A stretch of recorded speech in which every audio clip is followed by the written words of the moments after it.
date is February 16th, 2020. On this day, my brother and I, and some friends of ours, were up here at the Central Ohio Model Railroad Club hanging out. At the end of the day, just before we left, I just so happened to catch this southbound NS freight train. I believe this is one of Norfolk Southern's new Top 21 trains. Top 21 is a program rolled out by NS in mid-2019 with the goal of increasing customer service, increasing operating efficiencies, supporting growth, and driving up long-term shareholder values for the railroad. In layman's terms, this is NS's answer to CSX's precision scheduled railroading. As a result of Top 21, NS has started running much longer manifest trains on their system, such as this one, in order to decrease the amount of trains on their lines.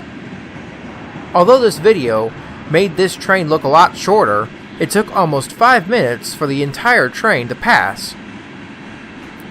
After this train left, we now move to March 5th, 2020.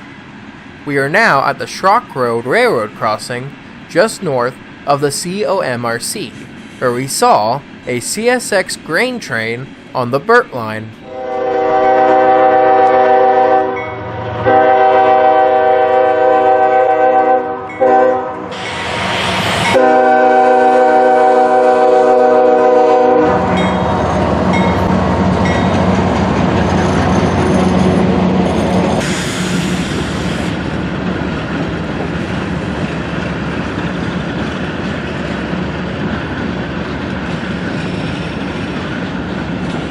On this day, my brother and I were up here to run our model trains on club night.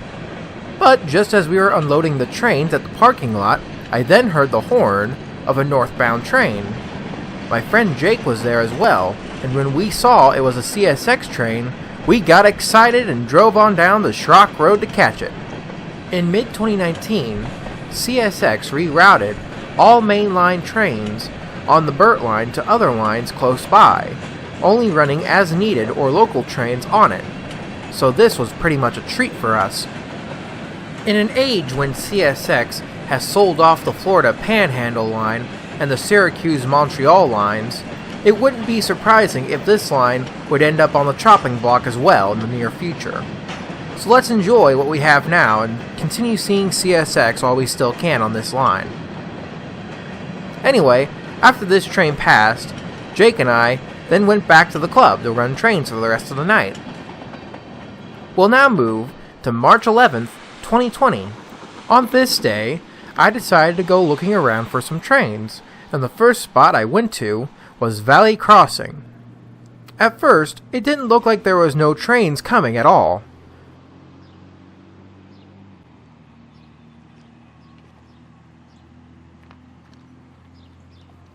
Looking into Watkins' yard, there was some track work going on some of the yard tracks, and some Kanawha River Railroad engines were sitting in the yard, waiting for their orders. Soon enough, some headlights appeared from the south, and after about 45 minutes, I then caught two NSGE locomotives heading for the yard, hammerhead style.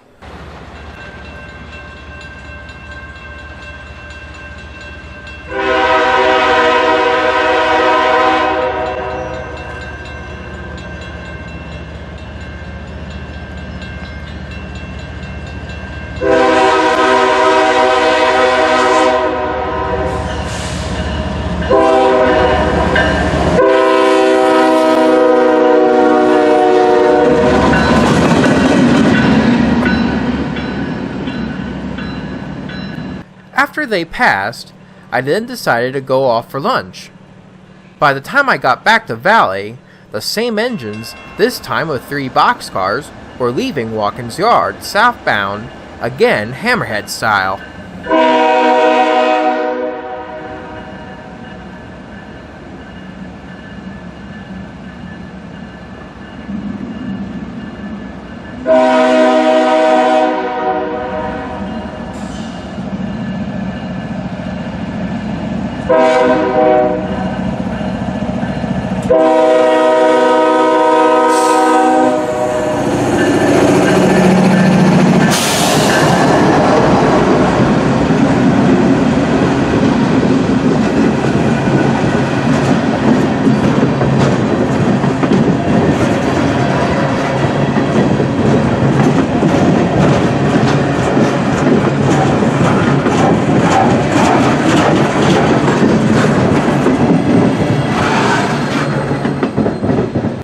More than likely, this small train was bound for one of the warehouses along this line that was just south of us.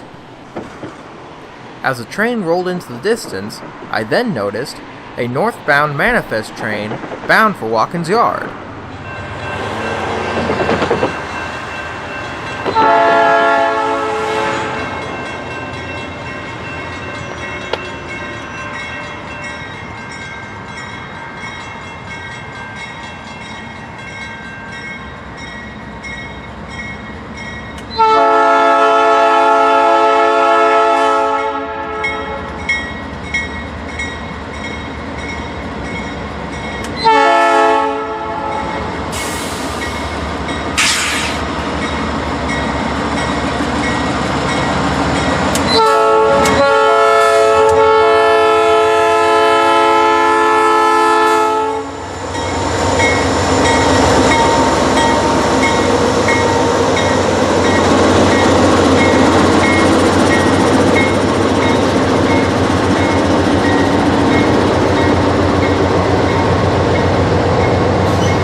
This was another one of NS's top 21 trains, and as you're about to see, did cause some problems. Just after the front of this train passed underneath the signals, it came to a halt.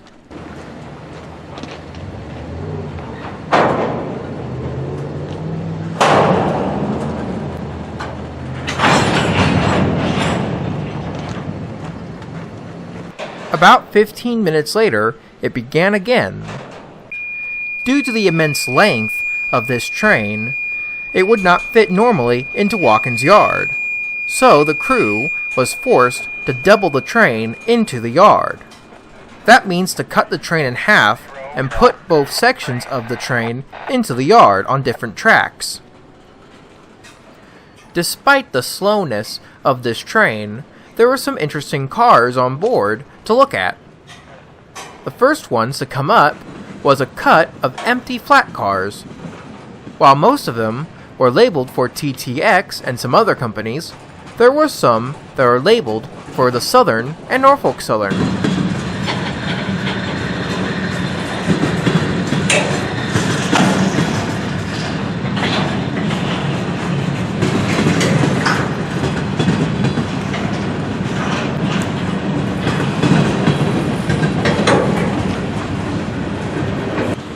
The next interesting cars to come up were two ex-Burlington Northern grain cars. It might have been the rain, but these two BN cars looked to be the most pristine BN grain cars I had ever seen.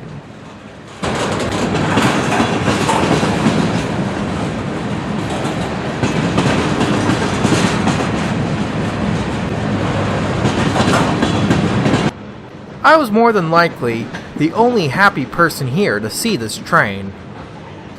The third set of interesting cars I saw was this beaten up former BNSF grain car and this former Chicago Northwestern grain car.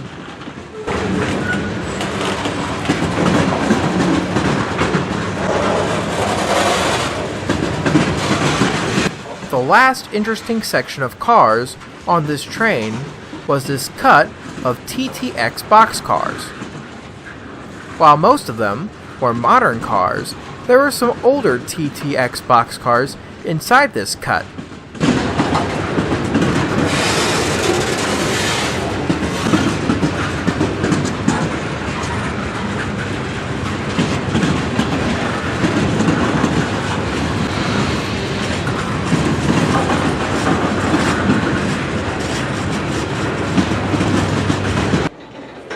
By this point, the train had been blocking this crossing for about 27 minutes, when, to the dismay of all the motorists blocked here, the train came to a halt again.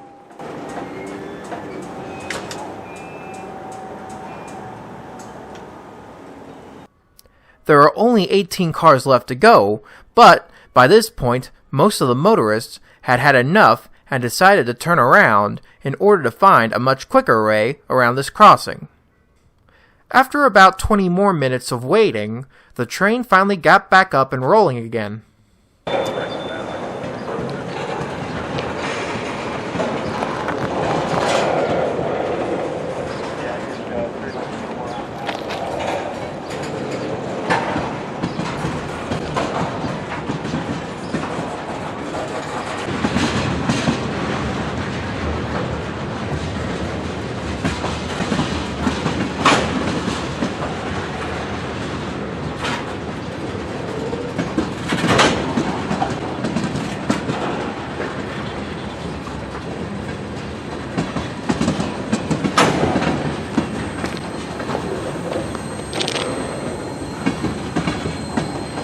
Finally, after 50 minutes of waiting, the crossing gates finally came up, and everyone quickly got across the crossing before another train could come and block it again. Later on, I then met my dad at Bannon Diamond, where we saw a much shorter NS Manifest train entering Watkins Yard.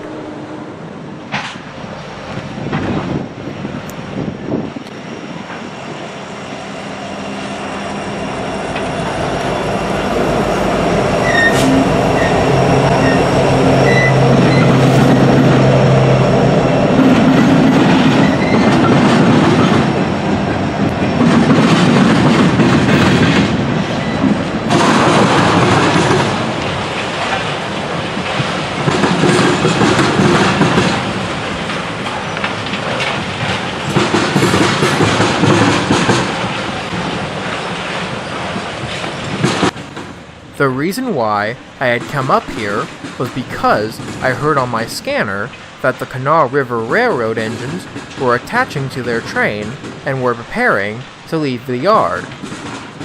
I wanted to watch them as they entered back onto their home rails. The Kanawha River Railroad is a regional railroad owned by WACO, a shortline corporation just like Genesee and Wyoming. The railroad leases NS's former West Virginia secondary from here all the way to Mabin, West Virginia.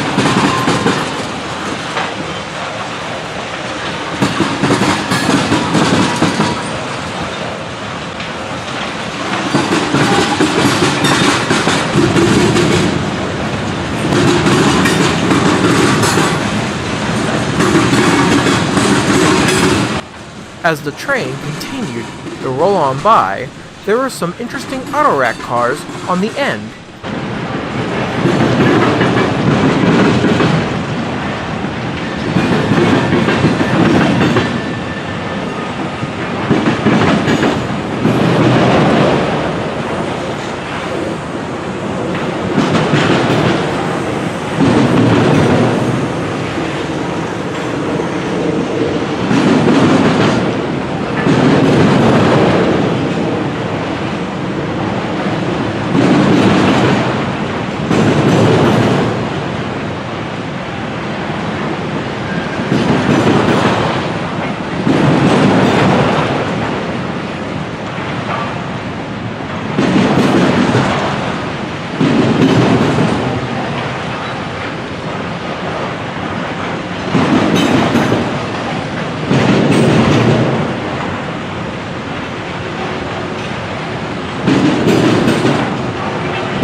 As the end of this manifest train got past Bannon Diamond, we could see the Kanawha River Railroad train as it backed onto the Warren branch in order to head east onto their railroad.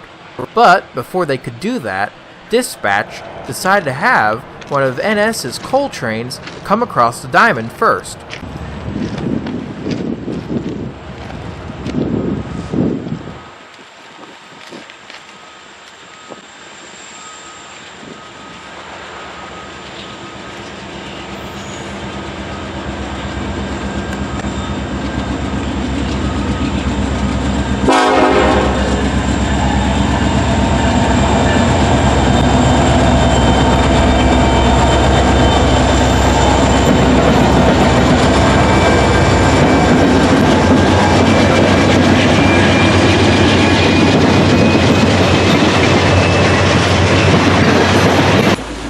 A minute or two after the front of this coal train got past the diamond, it came to a halt.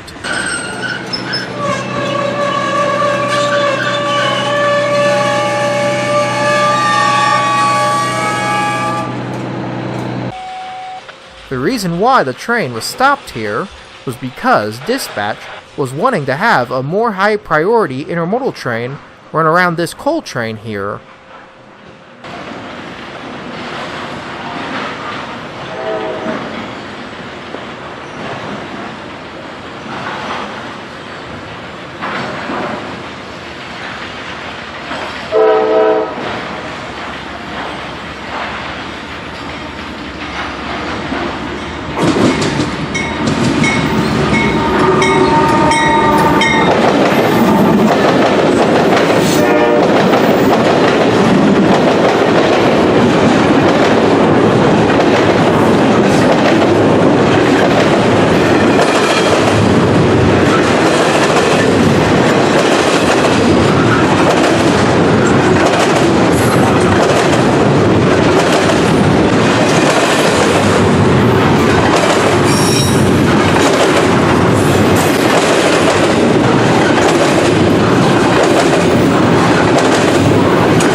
About 10 minutes after this intermodal train got past, the coal train was allowed to get back underway.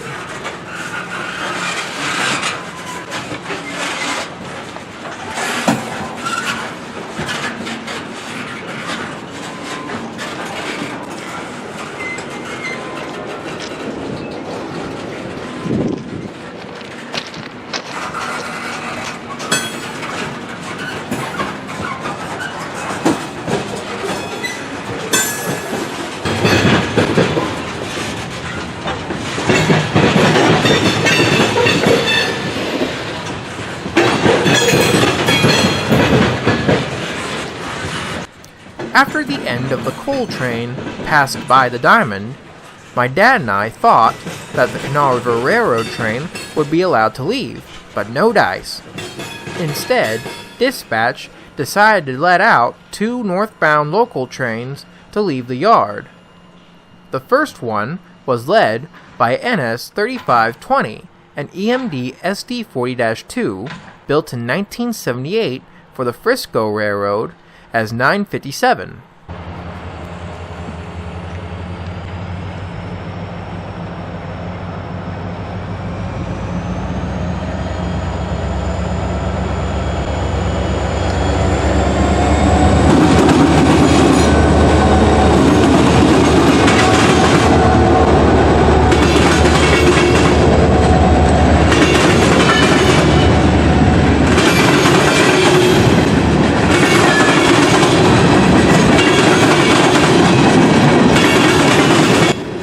6520 was also part of the Burlington Northern and BNSF railways as their 6847. The second local was a lone SD40-2, which was built in 1975 for the Norfolk and Western Railroad.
This engine was headed for the industrial spur on the other side of the yard to serve their industries.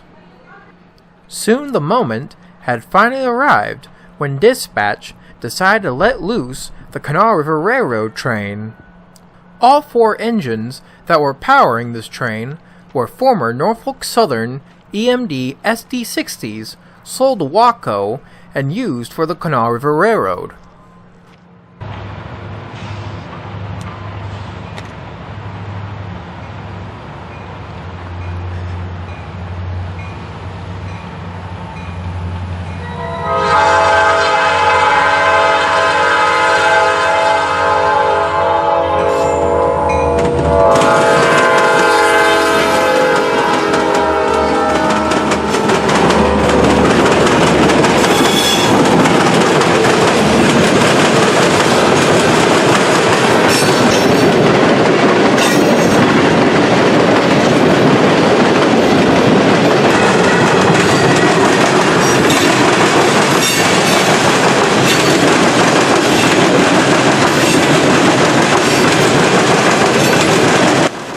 Now we have reached the end of yet another video.